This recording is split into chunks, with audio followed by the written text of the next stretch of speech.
Well, hey guys, and welcome back to my channel. My name is Jessica Leichtweisz, and I'm the CEO of Hope Education Services. I'm classically trained in ABA therapy, and I've been doing ABA via teletherapy. A lot of people are reaching out for me for strategies. I've been doing some great ABA-based activities, but I brought today on the dabbling speechy. She is going to share some speech therapy things that you can do, activities that you can do as a speech and language pathologist while you're doing teletherapy. So thanks so much, Felice, for coming on and making this video.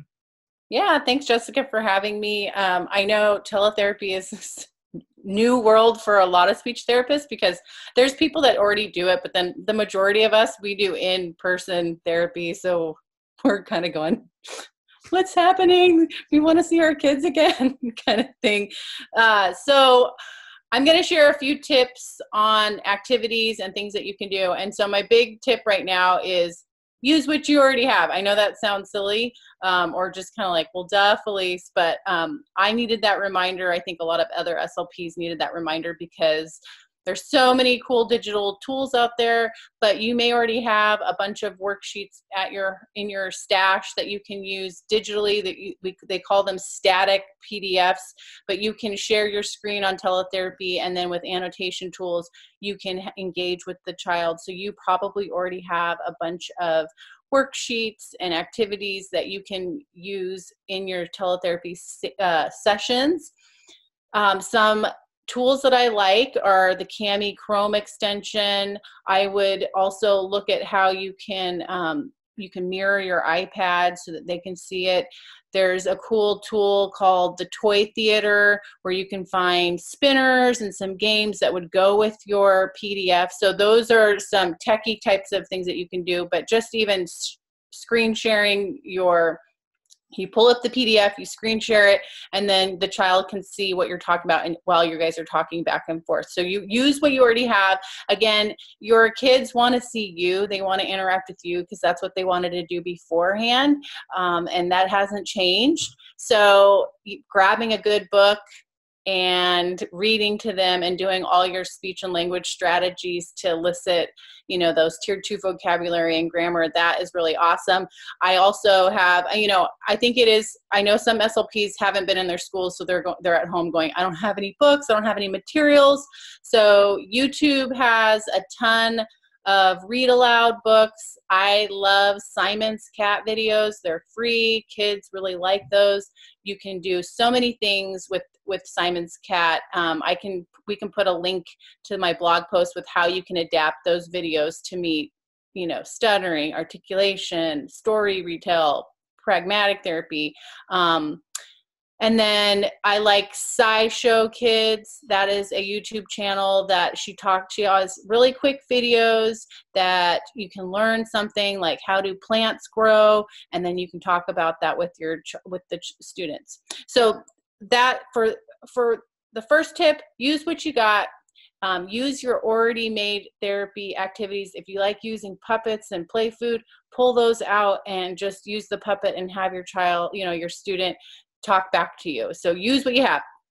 And then another tool that I really like is Google Slides. You can make them really quickly. You can do them with a PowerPoint presentation, but in the event that you also are having to send activities home and consult with them, you can share that a lot easier in Google Classroom. So a Google Slide is basically a PowerPoint presentation, and what I like to do is I like to create them by themes, and because I work with a lot of K2 age, so I plan by themes like farm, bugs, spring, those kinds of activities, and I will make a themed Google Slide presentation that maybe has, stimulus cards for tell me which one is growing, and it has 2 pictures of a flower and maybe a car, and the kid would pick flower because that's a thing that grows. So I would make slides like that, and then you can quickly add in YouTube videos, so you can click the YouTube video on the next slide. So it's all kind of like a seamless progression. Then the next slide could be, make a sentence with the boy flying the kite, and you have a picture of that. So you can make a themed Google slide presentation that you can use in teletherapy, but then you can also send with parents to do at home, and it kind of hits those two birds, one stone kind of thing.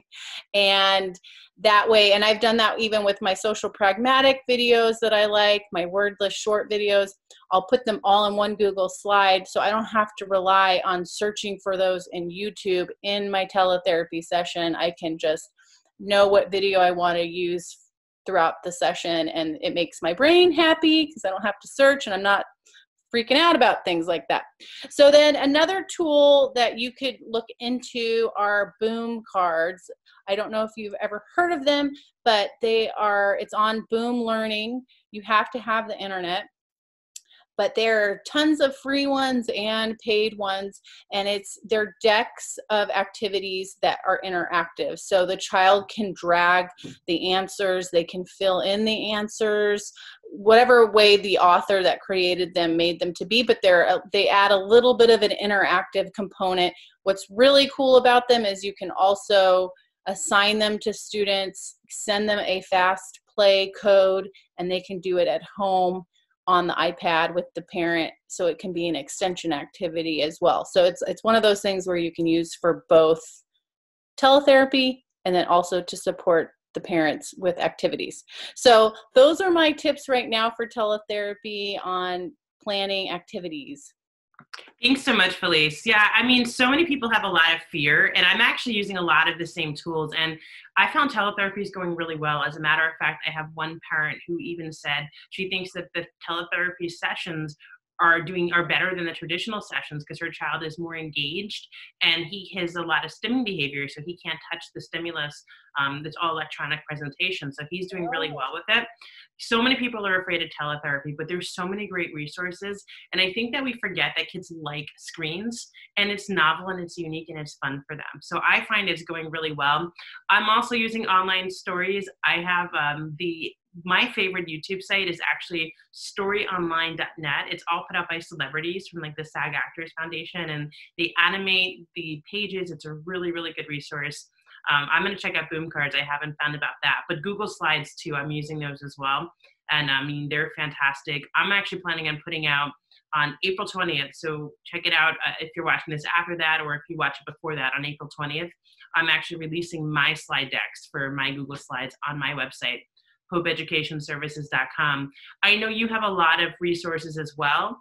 If other therapists want to check out your website and look at the resources you have on there, what is your website? Well, I'm the Dabbling, it's just the dabblingspeechy.com. And then if you go to Teachers Paid Teachers and search the Dabbling Speechy, you will find a lot of my resources there. I have a cool I Spy activity that you can use. Like I said, I like to use activities that I can do in teletherapy where the kid can go on an I Spy hunt with you in the session, but then you can also just hand it over to the parent as an extension activity. So those are the kinds of materials that I think will get us through teletherapy. Yeah, definitely. I Spy games I find are working really well. I have a teenager I'm doing the therapy with, and I have him doing I Spy activities, but I'm also teaching him how to use a phone. So he's actually taking the pictures and texting me the pictures of the stuff he finds. Oh, so cool. There's so much you can do. I mean, I think it's awesome that we're doing the same things and we didn't even talk about it or plan it, but they're all great activities. I really hope that if you're a therapist and you are nervous about teletherapy, you have two people now saying, hey, this is working for us, so check it out and try it. Thanks so much.